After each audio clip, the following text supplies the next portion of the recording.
are there absentee fathers in our community? Yes, that exists, right? But are all of us, kind of like the stereotype is we all get put under that blanket, and that's just not the case. Like you were saying, all the people in my circle who are dads are happy to be and proud dads. I really don't have, I can't point to any deadbeat dads. As far as your book, Black Fatherhood, did you write this before you had children, or was it during? No, I wrote it after. Okay. My first child, my oldest daughter, she was born in 2007.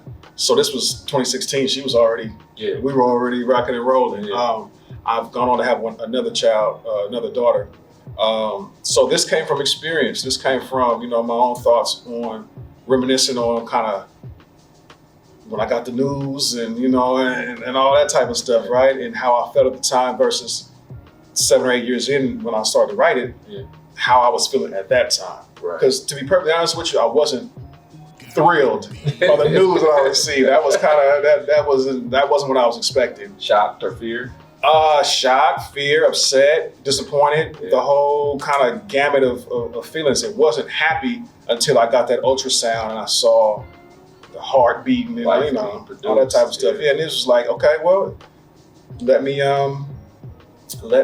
embrace this new challenge. I'm a person that likes challenges, and this was a challenge.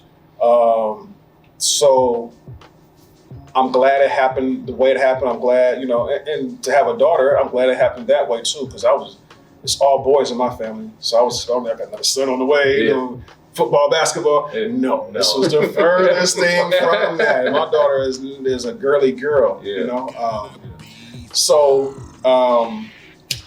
it's a lot of emotion put into this. And, I asked all the different, there's 14 different stories in the book. I asked all the different fathers. There's 12 dads, 2 women to contribute to it as well. So I asked them all how they felt kind of their first time. And it was a mix of emotions. Everybody, I wasn't the only one who felt like that. Yeah. And some were overjoyed, like they had been trying and trying. Yeah. Some were like, oh, and I kind of was in the, how this happened? Well, I mean, we know how it happens, but,